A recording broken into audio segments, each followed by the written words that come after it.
Bueno, hola, ¿qué tal? La finalidad del presente video es dar una explicación del filósofo que vamos a ver hoy, que se llama Immanuel Kant.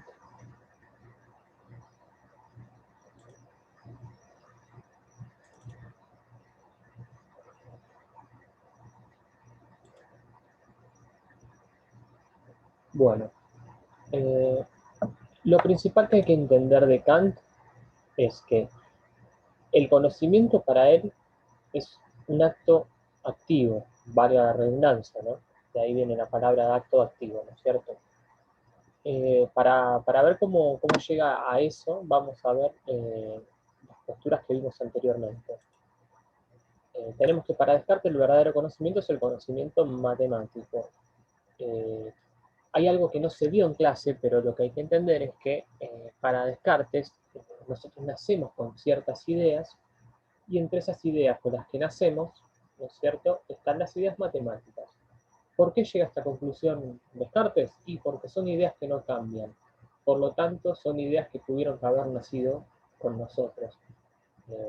Podríamos decirle miles de cosas a cómo llegó a esta conclusión, pero bueno, es lo que pensaba él, ¿no es cierto?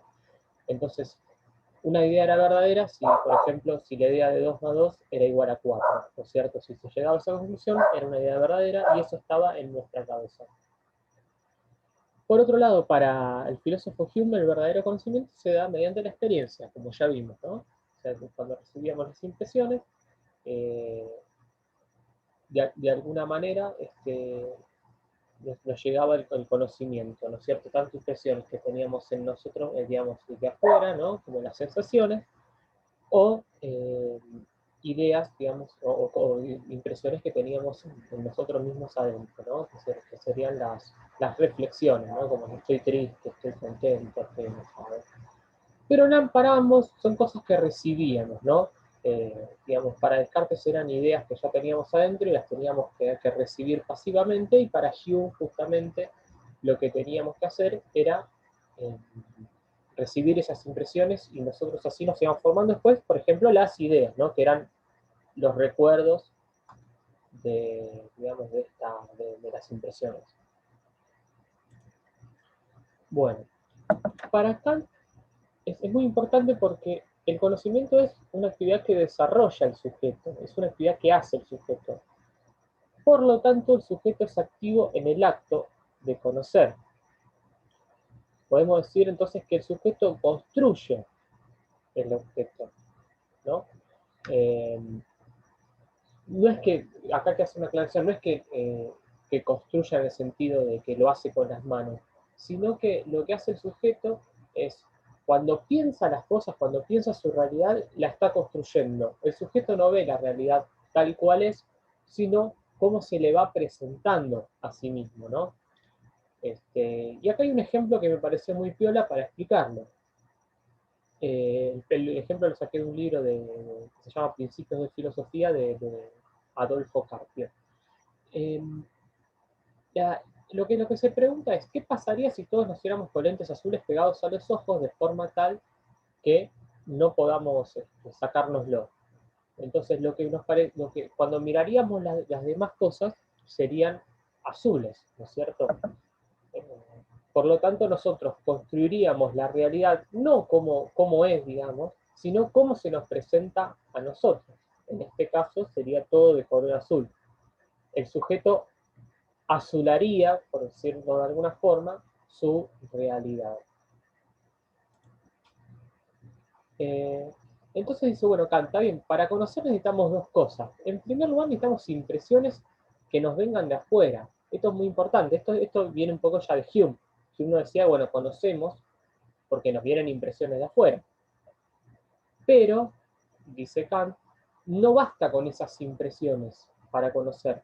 Necesitamos también del pensamiento. El pensamiento va a ser la función que tiene el sujeto que va a ordenar esas impresiones. ¿No es cierto? Y para ilustrar un poco esto, vamos a ver algún dibujito para que se entienda mejor cómo funciona. Nosotros a principio de año vimos este esquema, ¿no es cierto?, donde hay un sujeto por un lado y un objeto por el otro. El sujeto va al objeto y lo que vuelve de ese objeto al sujeto es un objeto, y habíamos dicho que eran las determinaciones adquiridas, la representación, ¿no?, de este objeto. Bueno, un poco la idea sería complejizar un poco este cuadro a través del aporte de Kant. Para eso lo que tenemos que empezar a ver, ¿no?, que es algo que ya van a ver en el trabajo número 2, son las categorías. ¿Qué son las categorías? Las categorías son las funciones que nosotros, no con las que nosotros hacemos, sino que son la forma que tiene el ser humano de conocer, ¿no es cierto? Y para ver un poco esto de las categorías, si yo hablo de sustancia, por ejemplo, hay una categoría que se llama sustancia y accidente, que es una forma que tenemos de ver las cosas. La sustancia, se puede decir que para saber qué sustancia es algo, es qué es algo. Vamos a suponer que yo tengo una taza, ¿no? Cuando me pregunto cuál es la sustancia de la taza, es justamente ser taza, ¿no? La sustancia es qué es algo. Y el accidente tiene que ver un poco más con, está más relacionado, si quieren, con las impresiones, ¿no? Como decía Hume, ¿cómo es algo? Bueno, una taza puede ser lisa, puede ser blanca, puede tener un determinado olor, ¿no? Digamos, tiene que ver más que nada con los sentidos. Entonces, cuando nos preguntamos por el accidente de algo, estamos preguntándonos cómo es algo, ¿no es cierto? Para ver un poco cómo plantea esto Kant, vamos a servirnos de un dibujito. Entonces, acá vemos cómo se produce el acto de conocer. Bueno, lo que tenemos en primer lugar es el sujeto, ¿no? Como teníamos en el anterior esquemita, ¿no? Como teníamos acá el sujeto. Entonces, el sujeto en sí mismo tiene ciertas funciones, no son, tiene una forma determinada de conocer, ¿no? Todos somos sujetos de conocimiento, por lo tanto todos las tenemos. Una de estas categorías son la sustancia y accidente. Acordémonos, sustancia es qué es algo, el accidente es cómo es algo, ¿no? Vamos a poner un ejemplo acá de este árbol, es algo que quiere ser un árbol, perdón por dibujo mal. Entonces el sujeto va hacia la realidad con estos pensamientos que son las categorías, ¿no es cierto? Que son en este caso la sustancia y el accidente. Entonces el sujeto sale y la realidad la dibujé de esta forma porque la realidad, dice Kant, no es tal como la captamos nosotros, sino que nosotros ordenamos la realidad de una determinada forma, acomodándola a nuestro pensamiento. Entonces, lo primero que tenemos es que la realidad no la captamos como es. Por eso el dibujo lo hago así, digamos. Hay una realidad que podemos decir que es caótica, ¿no? Que en realidad tiene una forma que nosotros no podemos llegar a saber cómo es, sino que justamente la ordenamos de acuerdo a nuestras categorías. Entonces, el sujeto sale hacia la realidad, ¿no?